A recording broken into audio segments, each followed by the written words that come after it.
Welcome to Attican Plays Railway Empire. All right, hi, this is Attican and welcome to another Railway Empire video. This is part 2 of our playthrough of the Patchwork scenario, which was included in the recently released Germany DLC. In part 1, we got off to a great start. We had this one little region, Hesse. We had 3 cities in it, Kassel, Frankfurt, and Worms, and we have managed to set up a 3-city cluster, and we have wheat and potatoes being delivered to both cities in the cluster. We had hops now being delivered into Frankfurt, where a brewery has been placed. So there's a brewery and a bakery in Frankfurt. There's sausage and sauerkraut up in Kassel, and we have all the raw materials being sent to all those 4 industries to keep them going. And down in Worms, we own a redundant bakery, which we're going to deal with a little later on here. So with that start, we've grown the 3 cities as best we could, given what we have to work with. You can see there, we got 78% demand satisfaction in Worms right at this moment.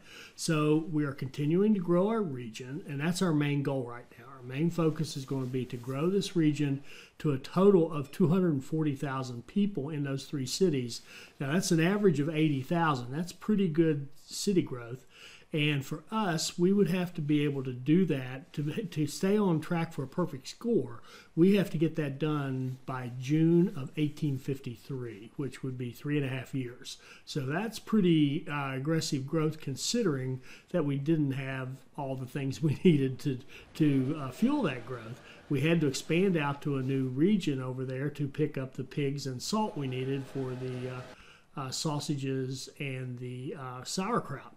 So, and I do apologize. There's the stereotypical treatment of Germany here is a bit much, but I can tell you as an American, the stereotypical treatment of the U.S. was a bit much too, but that's okay. It's all in fun. It's all in fun.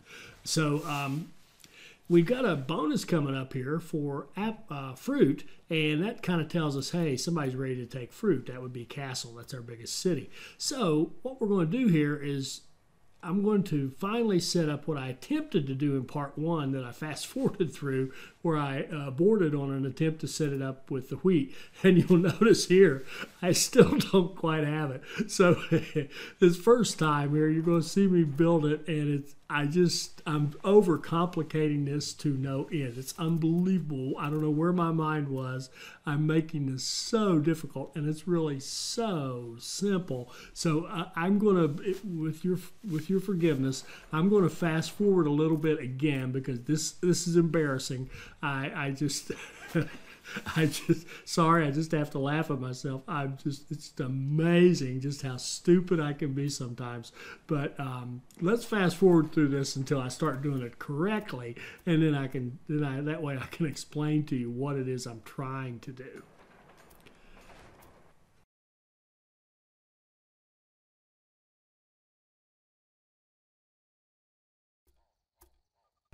Okay, so here I'm showing signs of life, at least, of sort of punching in. Basically, all I'm trying to do, run lines down here and make a nice Y intersection with our main freight line here. But it gets a little more complicated because of the way it's going to be set up back here on the back end. So what we're doing here is setting up 4 pathways into that station on the return. So on the return, you can come into one of those 4 platforms. And what I'm really doing here is setting up a waiting area, if you will, an extended line for 4 of them, so that we could potentially send goods to 4 different places, be it warehouses or cities, 4 different places, and actually have the trains run full and wait. And what would happen is each of the trains would stack up on the appropriate line and line up behind one another, so that you don't have the situation where train B could be running goods but has to wait in line because train A is hogging up the platform, or there's a big long line trying to get to the platforms. So what we've got here is a situation where we could split it up and actually service as many as I said, 4 different destinations, and all of them was set to run full. Even if they had to wait in the station, the only thing they would possibly be holding up would be other trains that are also going to their destination. So really, this is a modification of kind of a Mashinki technique. And here you can see it doesn't work yet. That's because I've still forgotten the one last piece over here. If there's 4 lines going into the 4 platforms, there has to be 4 lines coming out the other end in order for the trains to keep going. Because the idea here is everything is a one-way. It's a one-way loop. So there you go. Now we've got track 3 hooking up with track 4. We're going to take track 2 and hook it into track 4. And then we'll take track 1, hook it into track 2. Now all 4 of the platforms can go around the loop and come back out and go off and deliver their goods. So now when we set up a line, we can set up a line on 1, have it run full, pick our destination, whatever that might be, and put trains on that, and those trains will just, as I said, stack up behind one another on the line that goes into platform 1. Do that for 2 for another city, 3, 4, you get the idea. And see, here we go, we're on track 2 now. We're going to go to Frankfurt. Track 1 went to Kassel. Then track 3 will go to Worms. And the beauty of this is, like, if the fruit isn't quite needed yet in like Worms. Worms is not big enough to take fruit yet, but I'm going to go ahead and queue up the trains and have them waiting there. And the moment that Worms hits the size that allows them to take the fruit, a fruit train will load up and take off and start the delivery process, so that we can, again, this is all intended to support the city growth, so that the cities grow as rapidly as possible and as rapidly as is practical. So that's kind of a new design for me. It's really, I don't, did I say this? It's really an adaptation of Mashinki, which is another game where in Mashinki you can set it so that your stations can't do those magic turnarounds. So, you know, your train doesn't go into the station facing east and then suddenly flip around and drive out to the west. That's where you kind of come up with this kind of a design, but I'm applying it here to solve the problem of having these trains queuing up and delaying one another. So I like this kind of cute little loop on the end, and after you practice it a little bit, you can draw better loops. This particular one had to go around the farm next to it, so it's a little bigger than some of the other ones. But at any rate, that's a design I'm going to use multiple times in this playthrough, just to try it out, see if I like it, and you let me know if you think it's got promise. But I love the concept of being able to line up queues without building miles and miles and miles of track, and have those queues available so that all 4 tracks can kind of function independently. That's exactly what's going on here. So you can see we're at the end of 1851. We're at about 135,000 people against our target. We're actually in very good shape. We're actually in surprisingly good shape. And, well, not surprising, but, you know, we're in good shape. So what we've got to do now is get over there. Our key thing is get out there and get logs, because we got to get those logs. They're a fundamental building item for this particular supply chain.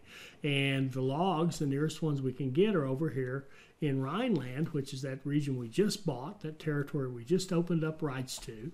Now we'll go out here to these logs and we'll use the same technique that we just used on that fruit. We're going to set up a large train station. We could also, by the way, use a large warehouse. It would work just as well. And you could conceivably set up a warehouse out here and run 2 or 3 things into it, and then use this technique to do deliveries to your cities. That would be a beautiful variation on this theme. But I'm just using them as train stations and origination points for specific items. Again, if I convert that into, if you made that a large warehouse, then you could run other nearby goods into it and then have the trains take whatever was available into the cities. That would work beautifully. So now we're just going to run our loop around, and we're going to go into we got to load into our system. So our system is kind of nicely interconnected, but we've got to find a good passageway to get into that system. So for these goods that we're going to bring over from Rhineland. So one of the things we're going to do here to avoid having a bunch of congestion and strange looking track, we're going to put a second train station with automated signals in Frankfurt. And we're going to use that as the anchor point for this line coming in from over here in Rhineland, at least for Frankfurt. So we can run a line over and run our line into the, plug it into the Frankfurt station there. And we'll have to have a little bridge here to get across that track. Now we could, of course, do the flat track across there. And given that that's a freight bypass, that would have been an okay option as well to do a flat crossing. But really, the bridges or tunnels are better, bridges especially, because bridges are cheaper. But bridges or tunnels are better than the flat crossings, generally speaking, because you avoid the bottleneck. You don't have trains stopping and waiting for each other as they cross. They just go over or under one another, and everything is good. The other thing to use here is notice that there's kind of two bridges with a connection in the middle. Take advantage of that land that butts out in the middle and get your connection there so that you don't have to want to build one big giant bridge across that rather wide expanse of water. So again, we're going to use that same technique for our logs. And all we're doing now, it costs us $1.2 million to get the Rhineland access. And now we're just waiting for some money to accumulate again so that we can build this long piece of track to get logs in there. And I would advise you when you're playing one like this, it seems really complicated to do this build and to grow these three cities. But just keep in mind, kind of think of those 6 basic things up top that you have to have in a city. In this particular supply chain, the Germany DLC setup for products and production, you've got wheat, logs, vegetables. Sometimes I call them potatoes. Wheat, logs, and I keep saying wheat. It's really grain. Grain, logs, vegetables, sausages, pastries, and then the 6th one would be the pigs that would feed the sausages. So the wheat would feed the pastries, pigs would feed the sausages, and that would give you 5 plus an extra of the pigs goods that you need. And to keep your city growth, of course, you got to get above 60% demand satisfaction. So we've got to get like 4 out of 5 in order to get there. So we've got the potatoes, and early on we got the potatoes and the wheat going in there. We got our sausages. Later on we got some sauerkraut open up as Castle grew. We got our pastries coming from Frankfurt. Later on a brewery went into Frankfurt, so now we've got some wheat beer. So we've got 4 products that are being shared among these 3 cities, and we've got our veggies and our veggies and our wheat grain, veggies and our grain, and now we've got our bread, our fruit that we just set up. And now, when we accumulate the money, we'll have logs, and that will get us going. Then we'll have really good city growth because we'll have good set of raw materials coming in. The basic raw materials will be coming in, as well as the 4 goods that are being shared between the cities. So we should see some good demand satisfaction and good city growth.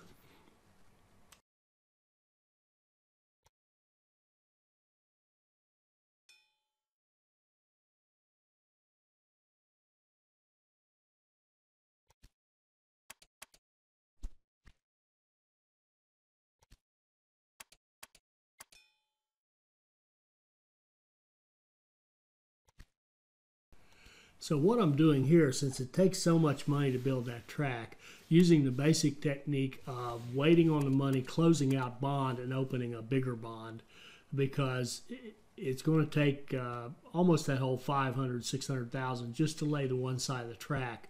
So if we can repay this bond and open a bigger bond, we'll have more money. And of course, we just happen to hit it just at the point where now we can't open another bond, but that's okay. It should open up soon. As soon as we get some cash and have a little bit better position, it'll open up the opportunity for us to open another bond. So we're just going to have to wait just a little bit to kind of rebalance the book, so to speak, get in a little better cash position, and that'll open up another good-sized bond for us that we can open up and have enough money to get something done. So that's what I'm doing right here, is just literally waiting on that second bond slot to open up.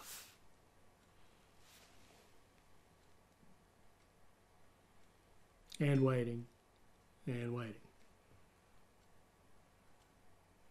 And this is, I mean, and the reason I'm just sitting here staring at this is because, literally, because this is important. This is what we need to do. There we go.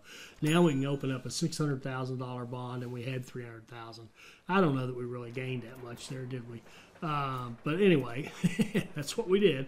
So now we can lay the other side of our track. We've got the one side of the track going in. Now we can lay the other side of our track, and remember, because we've got the loop on this end, the rest of it just behaves like regular track. I mean, it's just double track.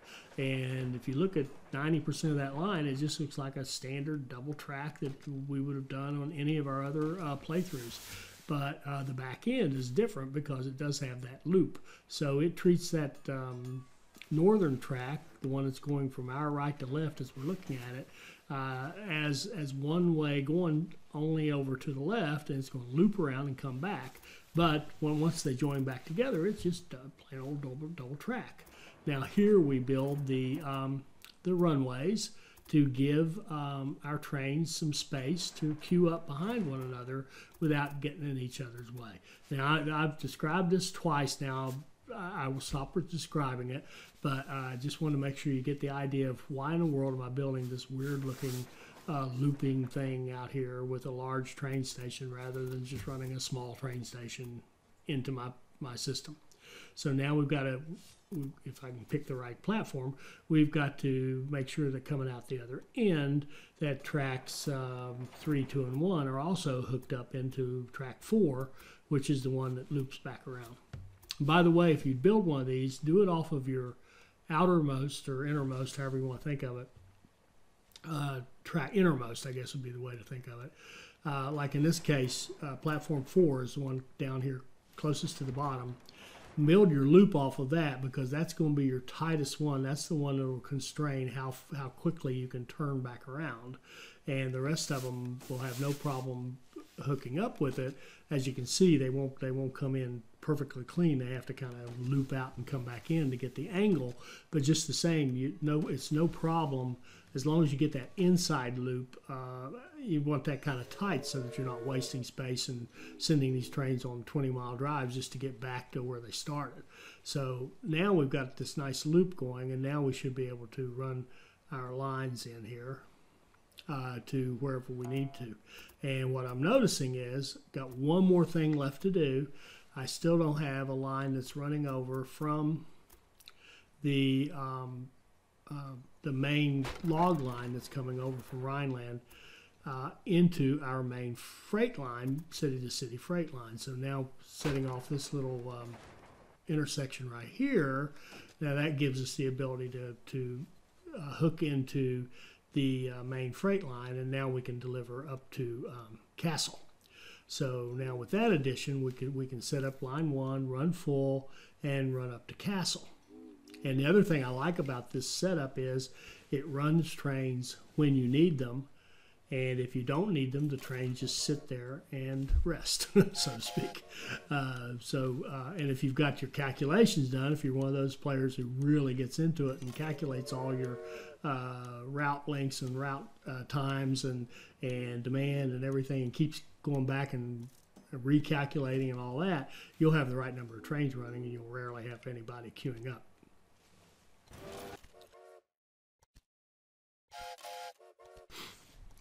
I am, in case you're wondering, not one of those players. I'm too lazy to do that. It requires way too much micromanagement for me and way too much attention to detail. So I would rather have it set up and maybe have 1 or 2 extra trains that I really don't need to make sure I have enough, and that way I can always keep those goods flowing and keep those cities growing. So now we've got logs coming into our system. Now we're looking good. We got logs, we got fruit, we got grain, we've got veggies, we've got pigs and salt and hops. We are looking good.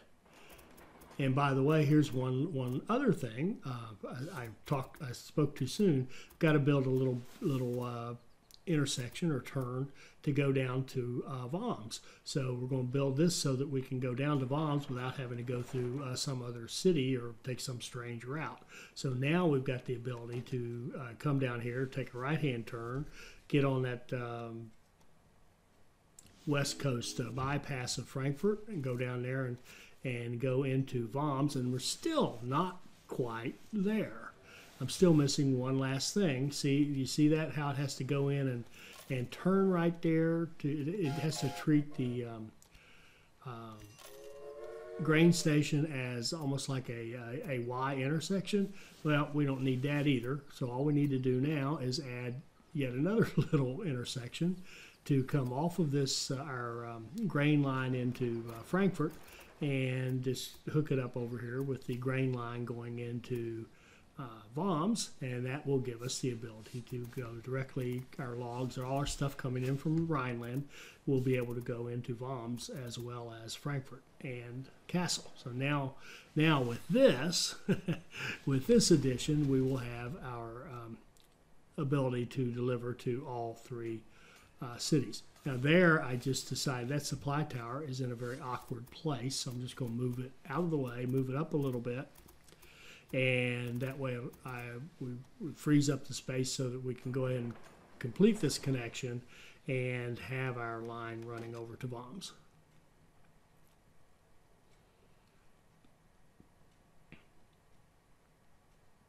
Somebody tell me how to say that word, W-O-R-M-S. That Voms just doesn't sound right, but I don't know. All right, so now we're still looking good. We're 180-some thousand out of 240. We're about we got a little less than a year to go, so got to grow about 80 grand in less than a year. What's that, 30-some thousand a city? That's a lot of growth. We got to keep on this. They have to keep growing. And you notice right now, Voms is not growing. Got to fix that. The other thing we have to have is a tailor, because we have to produce clothing. That's one of our requirements, is to produce 60 clothing. So I'd originally planned to put the tailor as the second business in Frankfurt, but frankly, it grew too fast. It grew faster than I expected it would. And a private enterprise put the brewery in there. So that's okay. We'll put our tailor down in Voms. We own that redundant bakery down there, so we'll swap it out for a tailor as soon as we can. We need about like $690,000 to do that. But then I noticed, man, museum, my favorite building in the whole game, 10% demand satisfaction from a museum, automatic, beautiful. So we've got one already in Kassel, I'm pretty sure. Now we've got one in Frankfurt, and that's beautiful. It'll help those cities continue to grow. Now that's standardized components. I mean, we're playing as the engineer. We have super cheap trains. Now they're going to be 40% off, so they are almost free. We're almost getting free trains. That's the beauty of the engineer. And see here, you can see the trains waiting. They're actually queuing up for 3 different city runs. And as some of those fill up and pop out, and I've actually decided here, we're going faster than the computer owner might think we need to go. We need to keep this moving. So we're going to buy this wood. Should have bought it first if I'd been thinking about this, but no matter. We're going to buy this. It's inexpensive anyway. Logs are a great thing to buy because they're just inexpensive. Then we're going to bump it up a couple and so that we can get those trains out of there, get them moving. We also, while we're here, we notice a connection bonus for fruit.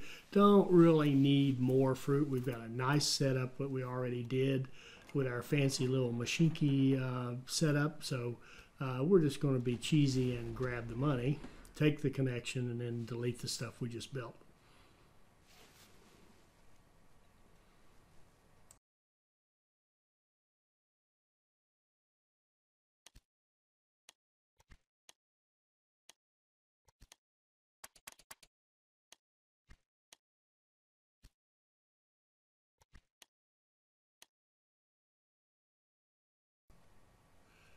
So again, here I'm wanting to get this, get the money so that I can tear down that bakery in Voms and replace it with a tailor. But you need $240,000 to tear it down. I think it's $500,000 to replace it with a tailor, so that's $740. That might not be quite right, but we need about 700 grand. I'm sorry, I keep saying dollars. 700 Deutschmarks to do this. So you want to make sure if you're going to tear down and replace, make sure you got enough money to do both things, because if you tear down and then you end up taking a long time getting your money back in order to rebuild, you could actually take out your industry, and a computer owner will go in there and put in another industry, which may not be the one you wanted, and you certainly won't own it, and then you might have to buy it again and tear it down again and replace it again, which would be ridiculously expensive. So make sure you can do the whole operation at one time. So here we notice we've got another bonus down here, a pretty good one, 200 grand for the sugar beets. Now the sugar beets are used for making candy. So we're going to go ahead and just do a quick little connection into our existing line to get the bonus. And this one I'm actually going to leave the station, that little bit of track, because I'm thinking candy's probably going to want to be, well, candy will be one of the 9 industries we put in our system eventually as these cities get larger. So we will use that one eventually. So now we can repay a loan, close a bond, get some more money. Now we can go over to Voms and do what we wanted to do, which is tear down that bakery and replace it with a tailor.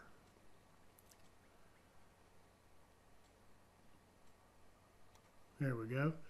450,000. Okay, all right.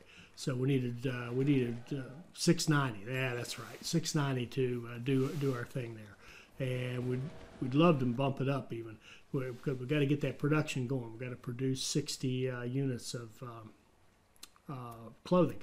Now the clothing takes leather.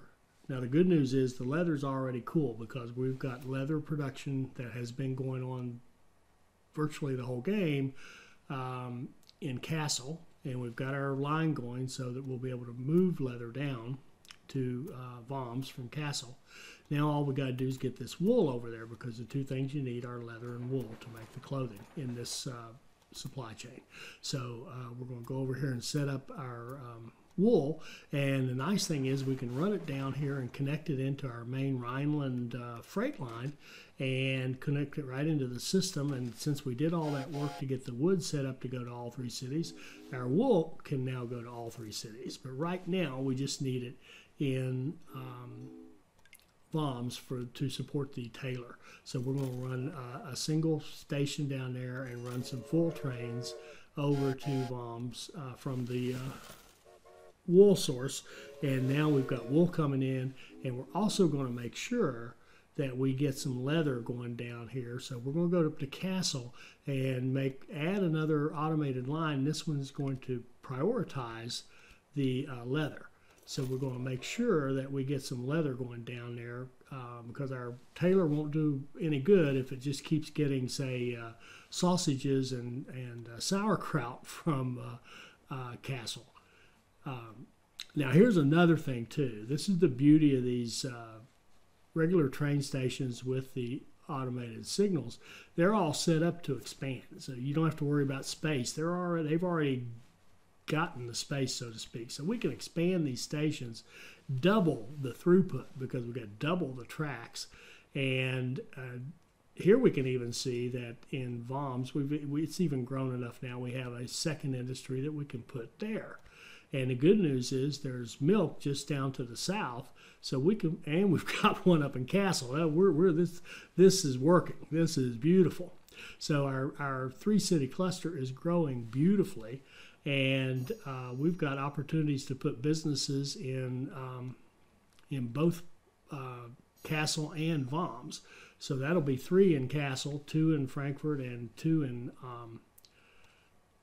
Voms. So we're looking good here. So we can put a dairy farm in Worms because, as I said, there's milk right down there just to the south. So we can set up our little delivery system that we've just started using, our little Machinke system, let's call it. And we'll set up a Machinke system in down there for the milk. And that's because all three cities will use milk. And, of course, we'll run more trains to Worms because they will have the dairy. And we'll need even more milk.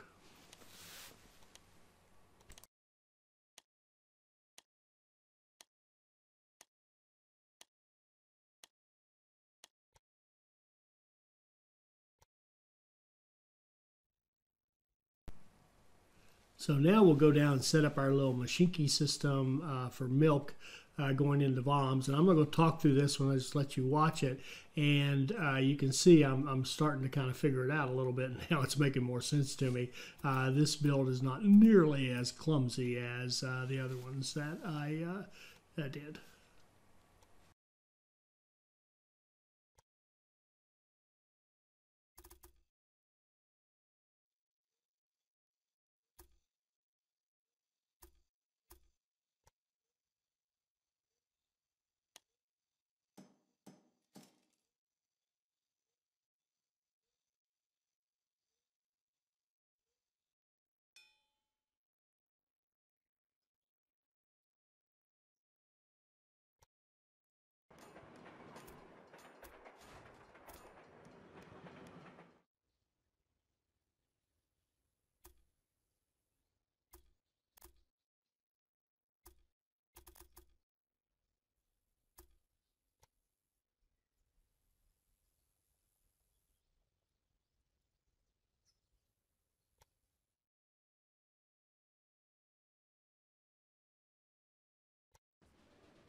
So here you can see it's a little bit neater looking, nicer looking little loop. The waiting room, if you will, is neater and a little lengthier. So we've got plenty of room for our trains to wait for their turn to go to their respective platforms. We've got our all four platforms hooking into that return lane. Now we just set our signals so that they're all going to loop around and drive on the right-hand side, and set the signals coming back, and that'll set up a whole flood of lanes going into the station. We'll set up our little Jan Jansen signals down here to let them return in close to the station, and we're good to go. So now we can just set up our lines to 3 or 4 places running full trains and have a very efficient little system. So again, there's our little Machinke rural station, and I so far I like it.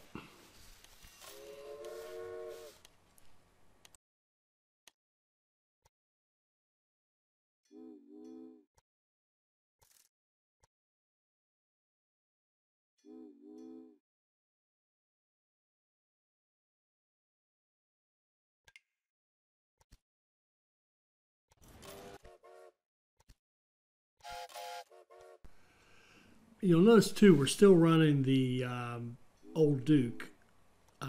It's the cheapest freight train we can get. We will upgrade a little later and start running better Iron Duke, not Old Duke, Iron Duke. We'll upgrade that and start running Waverly's or Rhines, probably I think it's pronounced Rhine, R-H-E-I-N train. That'll be our freight train until we get way out to the end. And the train we're really wanting is the Hulda, Hulda, H-U-L-D-A, I'll call it the Hulda. The Hulda is the express train for this time period in Germany, and it is going to be a real money maker for us later on. But right now, you can see, look at this, 236,000. We need 4 more thousand.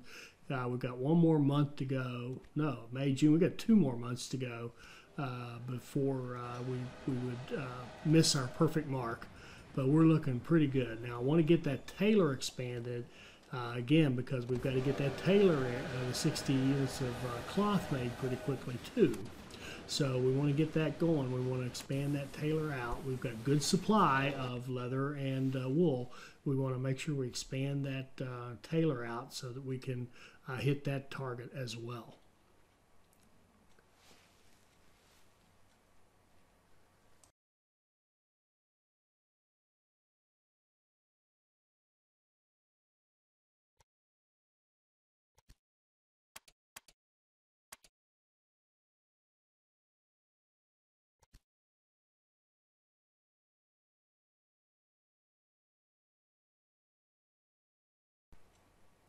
So we're going to repay a bond, open a bigger bond so that we can raise enough money fairly quickly to expand that tailor. But we've got this opportunity. I don't know why we got offered this grain farm, and it says it wasn't profitable, but it's making really good money. And I mean, yeah, we'll take it. Of course we will. Because we've got it supplying 3 cities. It'll do great. So now we can repay the bond, open a bigger bond, and we can go down here to BOMs and expand that tailor. The tailor expansion is pretty expensive, $850,000 just to go to level 2. And there we go. We hit the really hard one, 240,000 people in Hesse prior to June 1853, meaning we got our gold check mark, and we are good to go. So hopefully you'll join us for the next one as we continue to work through this very challenging scenario. I hope you enjoyed this. I hope it'll help you become a better player, and I hope you'll join us for our next Railway Empire video. Thank you.